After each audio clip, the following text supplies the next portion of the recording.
नमस्कार, ऐसा देश हो मेरा में आपका स्वागत है। मैं हूं रामवीर श्रेष्ठ और आज हम समीक्षा करने जा रहे हैं अन्ना आंदोलन की।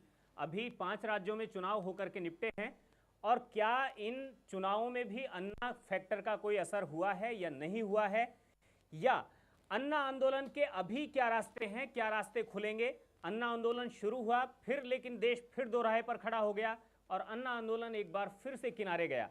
लेकिन क्या सारे हालात फिलहाल क्या हैं, इन सब पर हम जायजा लेंगे। हमारे स्टूडियो में हमारे साथ हैं विद्याशंकर जी तिवारी, आपका बहुत बहुत स्वागत है। और मुनि जी हमारे साथ हैं ही। मुनि जी आपका भी स्वागत है। और आपसे हम शुरू करते हैं पूरे मामले को कि जो बैकग्राउंड है अन्ना मूवमेंट की।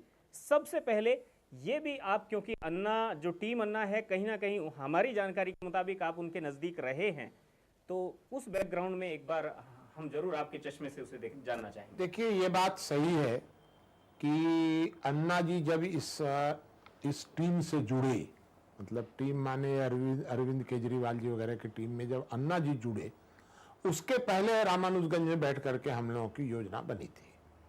उस समय अन्ना जी नहीं जुड़े थे, लेकिन उसकी पृष्ठभूमि मैं आपको बताऊं। पहले मेरे विचार में जी, हिंदुस्तान में अगर परिपक्व राजनीतिज्ञ यदि कोई है तो वो दो ही हैं। परिपक्व राजनीतिक, ऐसे तो राजनीति तो आपको गली गली में मिल जाएंगे, सड़क पर मिल जाएंगे। परिपक्व राजनीतिक दो ही हैं, सोनिया गांधी और मनमोहन सिंह। बोलते कम तोलते ज्यादा। हाँ, ये दोनों जो हैं ये एकदम कम बोलते हैं, लेकिन पूरा प्लानिंग से योजना बना करके ये लोग काम करते हैं और ये लोग जल्दी धोखा नहीं खाते हैं। दो हैं, और बाकी जो सब है ना, ये सब उथले हैं। मुनि जी, सबसे बड़ा जो सवाल अभी तात्कालिक है, अभी 5 राज्यों के विधानसभा चुनाव के परिणाम आए हैं और इस बात पे बहस हो रही है कि अन्ना आंदोलन का इन चुनावों पे कितना प्रभाव रहा। आपके हिसाब से क्या है, प्रभाव रहा कि नहीं रहा? प्रभाव तो रहा, अन्ना आंदोलन का प्रभाव तो रहा। जैसी कल्पना थी वैसा नहीं रहा, ये अलग बात है, लेकिन प्रभाव था। अगर 2% भी प्रभाव था, मान लीजिए 3% भी वोट यदि घटे कांग्रेस के, तो 3% का प्रभाव बहुत होता है। तो वो प्रभाव तो वो वोट परसेंटेज तो बीजेपी के भी गिरे हैं। हाँ। जो 17% था वो उत्तर प्रदेश में आकर के 15%, जो बीजेपी उसका लाभ लेना चाह रही थी वो लाभ नहीं ले पाई। मैं वही आपको बताने जा रहा हूं कि अन्ना आंदोलन की पृष्ठभूमि क्या थी। क्योंकि पृष्ठभूमि ये थी कि जब इनको लगा, सोनिया गांधी को मैंने कह दिया है कि सोनिया गांधी बहुत ही चालाक कहिए या जो भी कहिए, उसको जो भी कहिए, होशियार कहिए, राजनीतिज्ञ हैं। तो सोनिया गांधी को जब ऐसा महसूस हुआ कि रामदेव के नेतृत्व में सारे इकट्ठे हो रहे हैं आंदोलनकारी, अन्ना जी सहित, ये सब तो अन्ना हजारे, अग्निवेश, अरविंद केजरीवाल, सब तो रामदेव जी के साथ जुड़ रहे थे। तो सोनिया गांधी को खतरा महसूस हुआ, तो इन्होंने अरुणा राय के साथ मिलकर के और रामदेव से अन्ना हजारे को अलग किया और पूरा समर्थन अन्ना हजारे के आंदोलन को दे दिया अपना। माने पूरी सरकार भी समर्थन में आ गई और एक प्रकार से मीडिया भी आ गया, मीडिया को भी हिंट कुछ न कुछ किया गया अरुणा राय के माध्यम से। मैं एकदम शॉर्ट में आपको ये बताऊं कि जब रामदेव जी तो किनारे हो गए और अन्ना जी स्थापित हो गए, जैसा कि आपको श्रीलंका में जैसा हुआ था, या जैसे कि भिंडरा वाले को पैदा किया गया था, उसका जैसे परिणाम हुआ वैसे यहां भी हुआ कि अन्ना हजारे को इन लोगों ने जिंदा कर दिया। अब अन्ना हजारे हो गए मजबूत।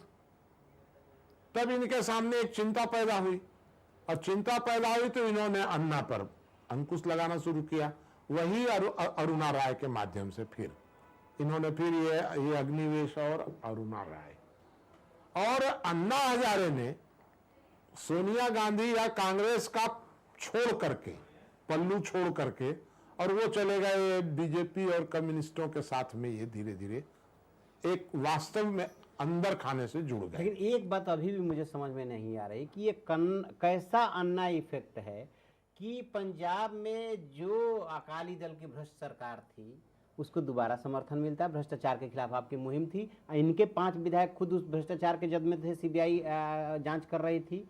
ये कैसा आंदोलन का इम्पैक्ट है कि जिस खंडूरी की आप तारीफ कर रहे थे वो खंडूरी खुद चुनाव हार जाते हैं।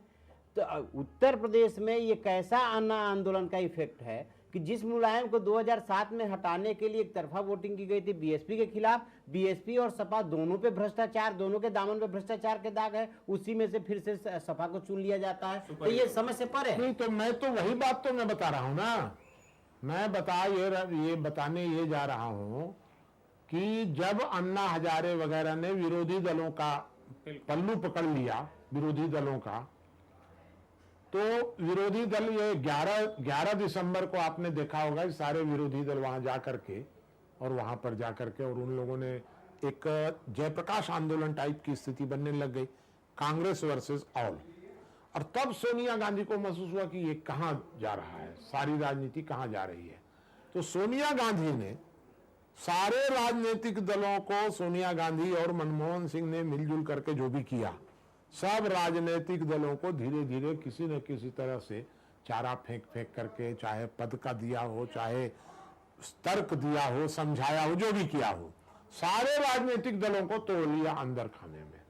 सब में और प्रेम खिचड़ी। हाँ, और कुछ और मीडिया को भी चाहे जैसे भी समझाया गया हो, जो भी हुआ हो, मैं उतनी ज्यादा खोजबीन नहीं कर रहा हूं, और मीडिया को भी कुछ न कुछ समझाया गया। और अन्ना हजारे पड़ गए अकेले। अन्ना हजारे तो विश्वास करते रहे इन लोगों के ऊपर कि हमारे सारे विरोधी दल हमारे साथ हैं। एक अन्ना हजारे से भूल हुई है, मुख्य भूल जी, और वो ये हुई है कि राजनेताओं की चालाकी को अन्ना हजारे उतना समझ नहीं सके, क्योंकि अन्ना हजारे बेचारे सीधे साधे आदमी। तो अन्ना हजारे की भूल मानी जाए या अन्ना हजारे की जो टीम काम कर रही थी? नहीं, कुल टीम, अन्ना हजारे का मतलब कुल टीम, मैं सबको मिला करके आपको कह रहा हूं। भूल ये हुई कि 24 तारीख को संसद का अधिवेशन समाप्त होना था, 24 दिसंबर 23 दिसंबर को, और 27 दिसंबर को इनका आंदोलन होना था। उन लोगों ने 23 तारीख को बढ़ा करके 29 तारीख कर दिया, या 24 को मान लीजिए। तो उन लोगों ने तो पार्लियामेंट नेता लोगों ने, सब नेताओं ने मिल करके 29 तारीख बढ़ा दिया, और अन्ना जी इस चालाकी को समझ ही नहीं सके कि इनकी क्या मंशा है। ये अपना अनशन नहीं बढ़ा पाए। अगर ये 27 तारीख के जगह पर 2 तारीख को अनशन करते, 1 जनवरी 2 जनवरी को करते, तो परिणाम कुछ अलग आते। जी, क्या परिणाम आते, लेकिन मेरा जो अंदाज है, लेकिन ये पार्लियामेंट में आप कह रहे हैं साहब पार्लियामेंट अंतिम है, पार्लियामेंट हमारा मंदिर है।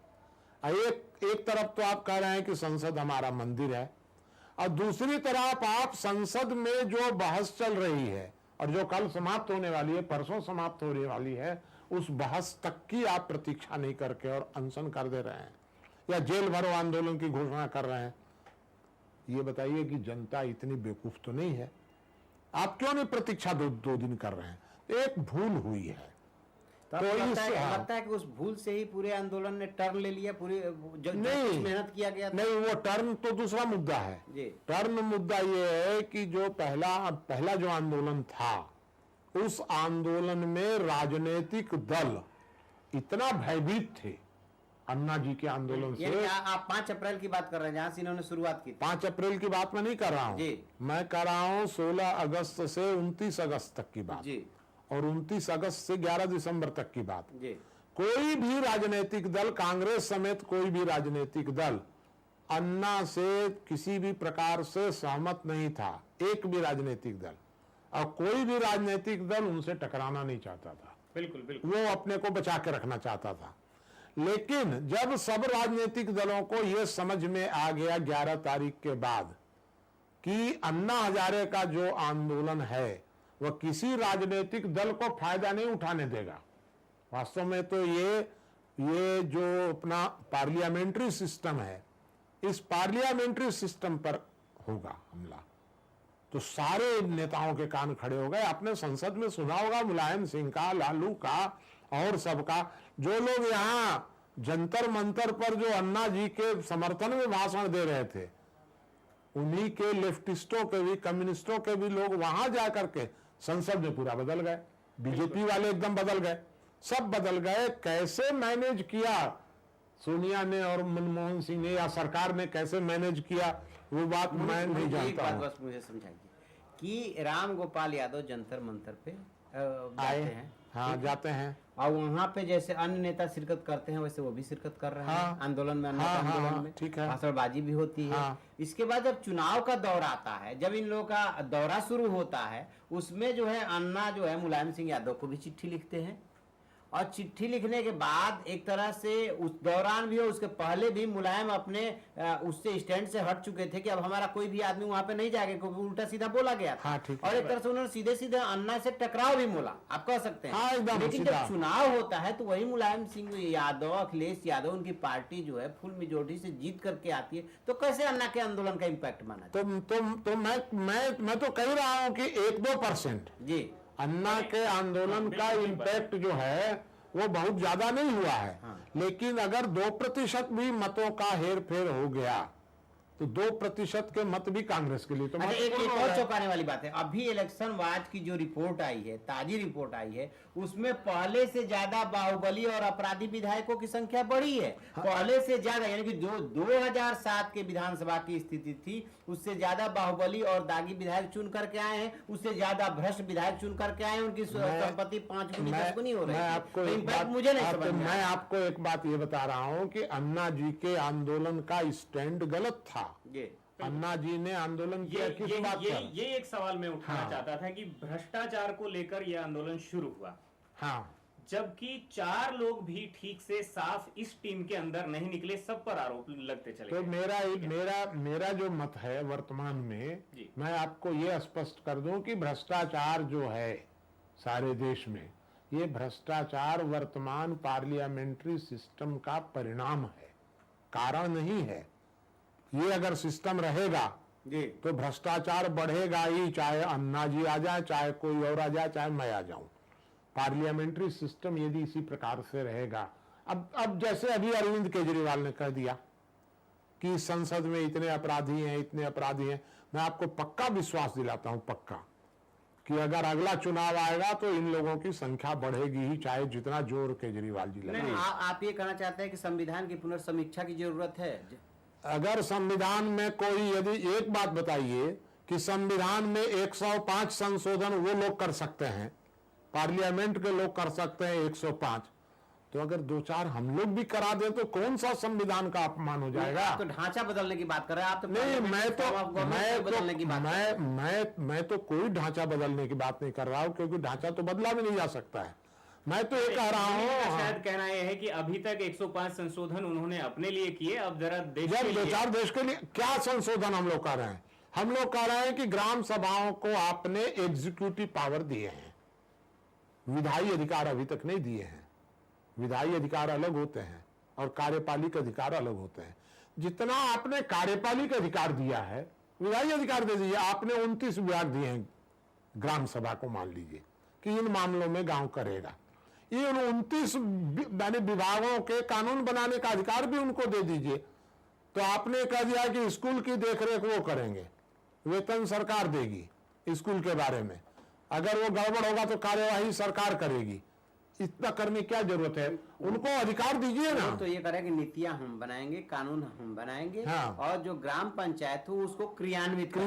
क्योंकि यदि ग्राम पंचायत को अधिकार दिया जाता है तो वहाँ अफरा तफरी और अराजकता का माहौल बनेगा। हाँ, तो अराजकता का, जो वोट देने वाला है वो अराजक है, गांव का आदमी, जो आपको माने बाप अराजक हो गया और बेटा बड़ा भारी 30 मार खाओ। बाप अराजक हो सकता है, बाप अराजक हो सकता है।